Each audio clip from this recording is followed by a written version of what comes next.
Everyone, welcome back to my class. आज हम करने वाले हैं रिटायरमेंट ऑफ पार्टनर का पार्ट 6। पार्ट 5 में हमने एडजस्टमेंट ऑफ कैपिटल के 2 केस करे थे और बाकी के 3 केस हम आज की क्लास में करने वाले हैं। तो चलिए स्टार्ट करते हैं थर्ड केस से।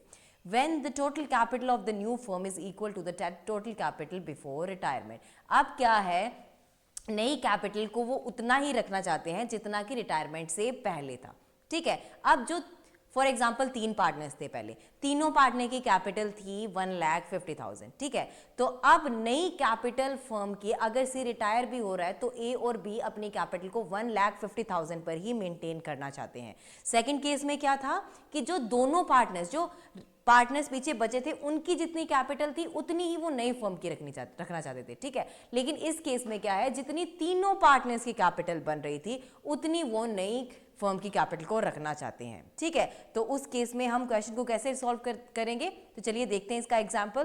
पी क्यू और आर पार्टनर्स है जो कि प्रॉफिट्स और लॉसेस को शेयर कर रहे थे 6:3:2 में। उनकी बैलेंस शीट हमें दी गई है और क्यू रिटायर होता है फर्म से और एडजस्टमेंट्स हमें ये कुछ दी गए हैं। बिल्डिंग्स को अप्रिशिएट करना है, डाउटफुल डेट्स हमें बनाना है, गुडविल फर्म की बताई गई है, अमाउंट पेबल टू क्यू जो रिटायर हो रहा है उसको जो हम अमाउंट देंगे वो उसके लोन अकाउंट में ट्रांसफर करेंगे। ठीक है, और रिमेनिंग पार्टनर्स पी और आर डिसाइड करते हैं कि वो अपनी कैपिटल को सेम रखना चाहते हैं और इक्वल कैपिटल मेंटेन करेंगे, यानी कि उनकी नई रेशियो क्या होगी 1:1, तभी तो वो इक्वल कैपिटल मेंटेन करेंगे। ठीक है, अब हमें बनाना है और ये जो भी कैपिटल बैलेंस को एडजस्ट करना है वो हम करंट अकाउंट से करेंगे। इस बार हम पैसे विड्रॉ नहीं करेंगे पार्टनर्स और ना ही लेकर आएंगे, वो करंट अकाउंट से उसका एडजस्टमेंट करेंगे। ठीक है, जो भी डेफिशिएंसीज और सरप्लस होगी उसका।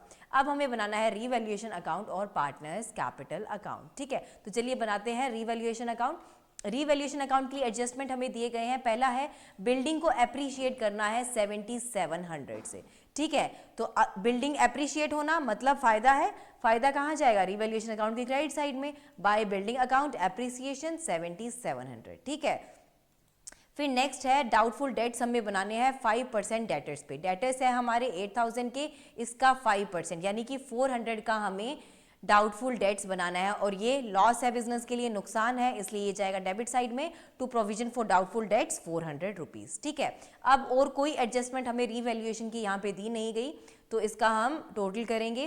क्रेडिट साइड का टोटल किया 7,700, डेबिट साइड में एक ही है 400 का, इसको माइनस किया तो पीछे अमाउंट बचा 7,300। ये है प्रॉफिट रीवैल्यूएशन के ऊपर और इसको हम ट्रांसफर कर देंगे पार्टनर्स के कैपिटल अकाउंट में उनकी पुरानी रेशियो में, तो अमाउंट आ जाएगी 4,000, 2,000 और 1,300। ठीक है, अब हम गुडविल का एडजस्टमेंट करेंगे। गुडविल हमें फर्म की दी गई है 18,000। अब ये जो 18,000 है इसका पहले तो हम निकालेंगे जो रिटायरिंग पार्टनर है उसका गुडविल का शेयर। क्यों रिटायर हो रहा है, उसका प्रॉफिट में शेयर कितना है 3/11, तो 3/11 हिस्सा 18,000 का उसे मिलेगा। और कौन देगा, जो पार्टनर पीछे बच रहे हैं गेनिंग रेशियो में। ठीक है, तो गुडविल क्यू का शेयर कितना होगा 18,000 इंटू 3/11, 4,909, ये है क्यू का शेयर गुडविल का और ये उसे देंगे पीछे बचे हुए पार्टनर्स उनकी गेनिंग रेशियो में। गेनिंग रेशियो कैसे निकलती है, new ratio minus old ratio. New ratio हमें दी गई है 1:1 और ओल्ड भी हमें दी गई है 6:3:2। तो गेन निकालेंगे पी का, तो 1/2 उसका नया शेयर माइनस उसका पुराना शेयर था 6/11, तो पी का गेन आ गया 1/22। ऐसे ही आर का भी गेन निकल जाएगा, नया शेयर है 1/2 माइनस ओल्ड शेयर 2/11, तो आर का गेन आ गया 7/22। गेनिंग रेशियो बन गई उनकी 1:7। अब इस 1:7 में वो क्यू को कंपनसेट करेंगे उसके गुडविल के शेयर के लिए और गुडविल का शेयर है 4,909, इसको डिवाइड करेंगे 1:7 में, तो पी देगा 614 और आर देगा 4,295 और एंट्री बन जाएगी। पी और आर के कैपिटल अकाउंट तो डेबिट हो जाएंगे क्योंकि वो कंपनसेट कर रहे हैं, वो पेमेंट कर रहे हैं क्यू को, और क्यू का कैपिटल अकाउंट हो जाएगा क्रेडिट और एंट्री बन जाएगी P's capital account debit, R's capital account debit to Q's capital account और अमाउंट आ जाएगी इनके सामने। ठीक है, तो इस तरह से होगा गुडविल का एडजस्टमेंट। फिर नेक्स्ट हम बनाएंगे पार्टनर का कैपिटल अकाउंट, और कैपिटल अकाउंट के लिए सबसे पहले तो हम बैलेंसेस लिखेंगे इनके, और पार्टनर के कैपिटल का बैलेंस हमें दिया ही हुआ है 15,000, 10,000 और 10,000, ये हम लिख देंगे पार्टनर के कैपिटल अकाउंट में उसकी क्रेडिट साइड में बाय बैलेंस बोर्ड डाउन 15,000, 10,000 और 10,000। अब कैपिटल अकाउंट में और क्या क्या चीज़ें आएंगी, हमने रिवैल्यूएशन अकाउंट का प्रॉफिट निकाला था वो भी यहाँ आएगा बाय रिवैल्यूएशन प्रॉफिट, और अमाउंट कितना था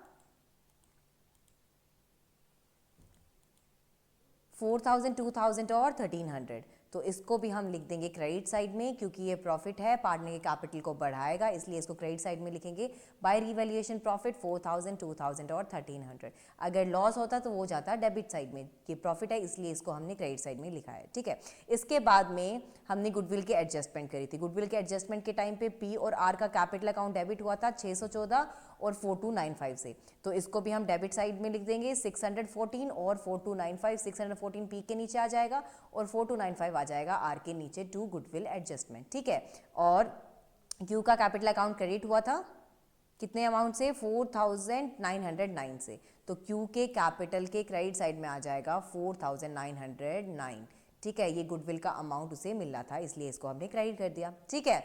अब ये तो हो गए सारे एडजस्टमेंट्स।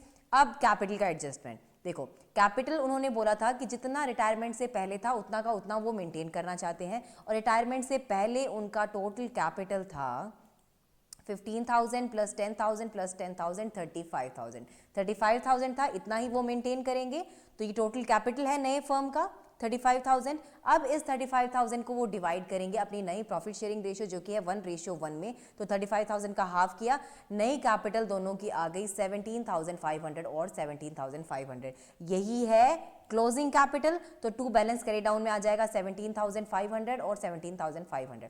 अब इन सबको अभी ये कुछ भी यहाँ पे नहीं लिखा हुआ, ठीक है, ये कुछ भी नहीं है यहाँ पे, अभी हम बैलेंसिंग फिगर निकालेंगे तब ये अमाउंट्स आएंगे, ठीक है। आप पहले पी का टोटल करते हैं, पी का क्रेडिट साइड का टोटल ज़्यादा आ रहा है 19,000, ठीक है, और डेबिट साइड का कम है, ठीक है। तो 19,000 में से ये माइनस करेंगे इस साइड का टोटल, तो ये जो बैलेंसिंग फिगर आएगा 886, ये ज़्यादा पैसे हैं कैपिटल के, उसके एक्चुअल में कैपिटल इतने से ज़्यादा है उसका, तो ये वो विड्रॉ कर लेगा पी, ठीक है। To cash withdrawn by P 886, ये आ गया इसका बैलेंसिंग फिगर, ठीक है। अब क्यू का टोटल करेंगे, क्यू का क्रेडिट साइड का टोटल आ रहा है 10,000 प्लस 2,014 प्लस 16,900 आ रहा है क्रेडिट साइड का टोटल। डेबिट साइड में उसके कोई भी एडजस्टमेंट नहीं है, तो 16,000 क्यों रिटायर हो रहा है तो ये इतना अमाउंट उसे हमें देना होगा, और क्वेश्चन में हमें बताया हुआ था कि जितना अमाउंट उसका ड्यू है उसको हम ट्रांसफर कर देंगे उसके लोन अकाउंट में, तो जो ये इसका कैपिटल का अमाउंट है इसको ट्रांसफर करने के लिए यहाँ लिख देंगे हम to cues loan account 16,900।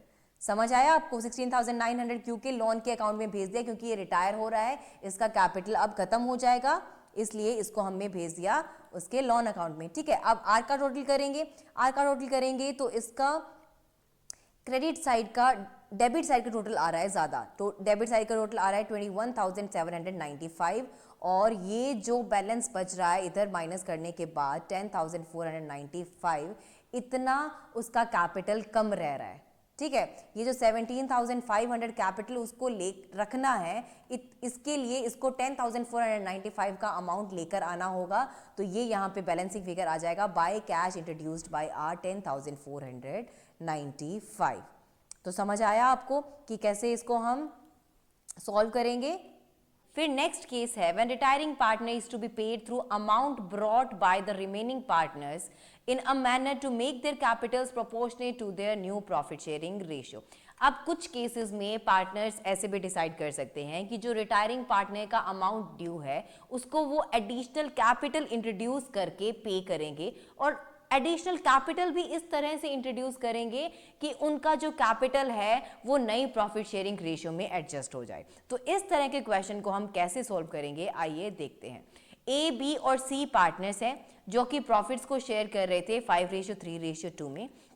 A retire होना चाहता है फर्म से, सारे एडजस्टमेंट्स करने के बाद बी और सी का कैपिटल अकाउंट का बैलेंस आ रहा है 42,000 और 63,000, ठीक है। और ए क्योंकि रिटायर हो रहा है उसे पेमेंट करनी होगी 63,000 से, ठीक है, बी और सी डिसाइड करते हैं कि वो कैश लेकर आएंगे ए का क्लेम सेटल करने के लिए, और साथ में वो डिसाइड करते हैं कि वो अपने कैपिटल को भी मेंटेन करेंगे अपनी नई प्रॉफिट शेयरिंग रेशियो में, जो कि है 2:3। ठीक है, तो अब हमें नेसेसरी जर्नल एंट्रीज पास करनी है और अमाउंट कैलकुलेट करना है जो बी और सी को लेकर आना है। तो चलिए स्टार्ट करते हैं। सबसे पहले तो हम देखते हैं कि टोटल कैपिटल कितना होगा नया फर्म का। ठीक है, एक तो बी और सी का कैपिटल था 42,000 और 63,000, इनको प्लस करेंगे तो टोटल एडजस्टेड कैपिटल आ गया 1,05,000। अब इस 1,05,000 में हम ऐड करेंगे जो ए को हमें अमाउंट पे करना है। ए को पे करना है 63,000, तो टोटल कैपिटल नए फर्म का कितना है 1,68,000। अब इस 1,68,000 को हम डिवाइड करेंगे नई प्रॉफिट शेयरिंग रेशियो में, जो कि है 2:3। समझे? इसको हम कैसे कर रहे हैं? देखो, पहले तो जितना भी बी और सी का कैपिटल था उसको टोटल किया, उसके बाद जो अमाउंट सी को पे करनी है वो भी उन्हें लेकर आनी होगी, पार्टनर्स जो पीछे बचे हुए उनको, तो वो भी उसके अंदर ऐड करेंगे। तो टोटल कैपिटल हो गया 1,68,000। ठीक है, अब इस 1,68,000 को हम नई प्रॉफिट शेयरिंग रेशियो में डिवाइड करेंगे, जो कि है 2:3। तो बी का कैपिटल हो गया 67,200 और सी का कैपिटल हो गया 1,08,000। ठीक है, अब ये तो आ गया उनका नया कैपिटल 67,200 और 1,08,000, यानी कि रिक्वायर्ड कैपिटल है ये। ठीक है, और एक्चुअल कैपिटल हमें दिया ही गया है 42,000 और 63,000। अब जो नया कैपिटल है वो ज्यादा है एडजस्टेड कैपिटल से। ठीक है, तो अब इतना पैसा उन्हें लेकर आना होगा, जो भी डिफरेंस होगा वो पार्टनर्स को इंट्रोड्यूस करना पड़ेगा एज एन एडिशनल कैपिटल। ठीक है, तो कितना डिफरेंस आ रहा है 67,200 उन्हें चाहिए, जबकि है 42,000, तो 25,200 तो बी को लाना पड़ेगा। और सी का कैपिटल होना चाहिए 1,08,000, जबकि उसका है 63,000, तो उसे लाना होगा 37,800। अब ये अमाउंट बी और सी को लेकर आनी होंगी। ठीक है, लेकर आने के लिए एंट्री क्या बनेगी? बैंक अकाउंट तो डेबिट हो जाएगा क्योंकि पैसे आएंगे फर्म में, तो bank account debit 63,000, B to B's capital और टू सीज कैपिटल 25,200 और 37,800। ठीक है, ये तो हो गई पैसे लाने की एंट्री। अब जो अमाउंट हम रिटायरिंग पार्टनर को पे करेंगे उसके लिए क्या एंट्री करेंगे? ए रिटायर हो रहा है तो ए का कैपिटल अकाउंट तो हो जाएगा डेबिट, क्योंकि ए के कैपिटल के क्रेडिट बैलेंस है, उसको हमें खत्म करना होगा क्योंकि ए रिटायर हो रहा है, इसलिए ए का कैपिटल अकाउंट हो जाएगा डेबिट 63,000 से, और पेमेंट करेंगे बैंक से, तो टू बैंक अकाउंट 63,000। ठीक है, फिर नेक्स्ट है fifth case. Fifth case same है फोर्थ केस की तरह, बस इसमें एक एडिशनल कंडीशन भी उन्होंने अटैच कर दी है कि वो मिनिमम डिजायर्ड कैश बैलेंस भी मेंटेन करेंगे। ठीक है, फोर्थ केस में क्या था कि जो भी रिटायरिंग पार्टनर को के ड्यूज थे उसकी पेमेंट के लिए जो पीछे बचे हुए पार्टनर्स थे वो कैपिटल को इंट्रोड्यूस कर रहे थे, और कैपिटल को इस तरह से इंट्रोड्यूस कर रहे थे कि जो भी उनके कैपिटल्स बचे पीछे वो प्रोपोर्शनेट हो जाए उनकी नई प्रॉफिट शेयरिंग रेशियो से। तो इसमें एक एडिशनल कंडीशन भी होगी कि वो डिजायर्ड कैश बैलेंस को भी मेंटेन करना चाहते हैं। तो इस तरह के क्वेश्चन को हम कैसे सोल्व करेंगे, आइए देखते हैं इस एग्जाम्पल के थ्रू। ए, बी और सी पार्टनर्स है जो कि प्रॉफिट्स और लॉसेस को शेयर कर रहे हैं 4:3:2 में।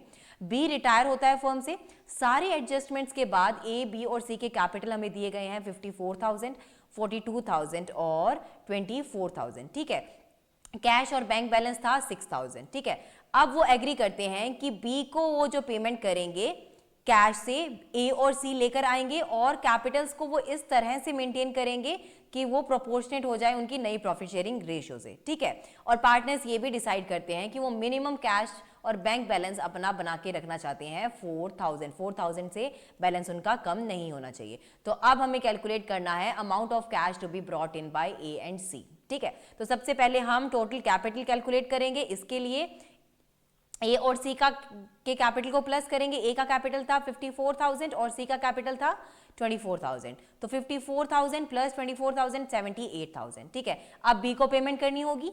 बी का टोटल अमाउंट हमें कितना पे करना है? उसका कैपिटल था 42,000। ठीक है, एडजस्टमेंट के बाद तो 42,000 पे करना होगा हमें उसे।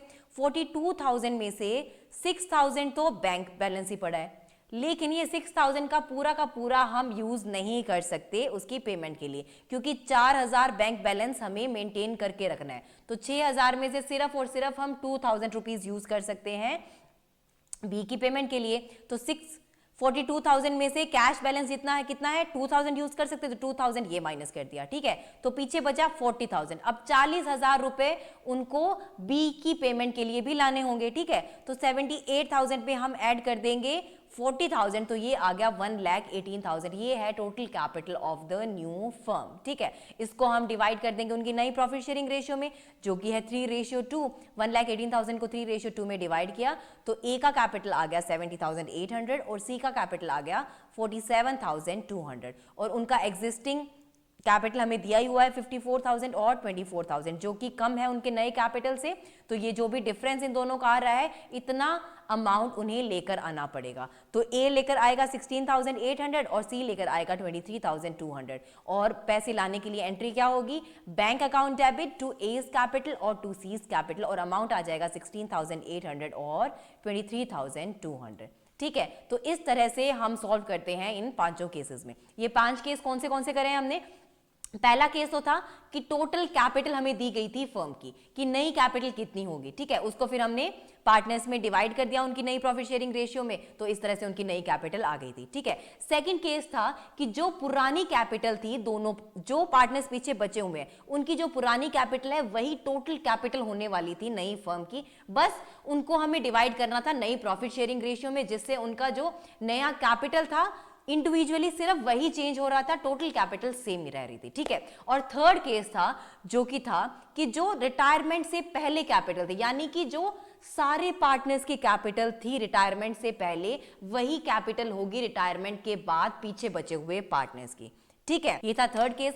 फोर्थ केस में हमने देखा कि जो पार्टनर रिटायर हो रहा है उसके लिए भी जो पार्टनर्स पीछे बचे हुए हैं वो पैसे लेकर आएंगे, और पैसे इस तरह से लेकर आएंगे कि उनका जो कैपिटल है वो अपने आप प्रोपोर्शनेट हो जाए नई प्रॉफिट शेयरिंग रेशियो में। ठीक है, और फिफ्थ केस हमारा ये हो ही गया, जिसमें डिजायर्ड कैश बैलेंस भी हमें मेंटेन करना था। आई होप ये पांचों केसेस आपको अच्छे से समझ आ गए होंगे। Thanks for watching. If you like this video please like, share and subscribe. Bye bye.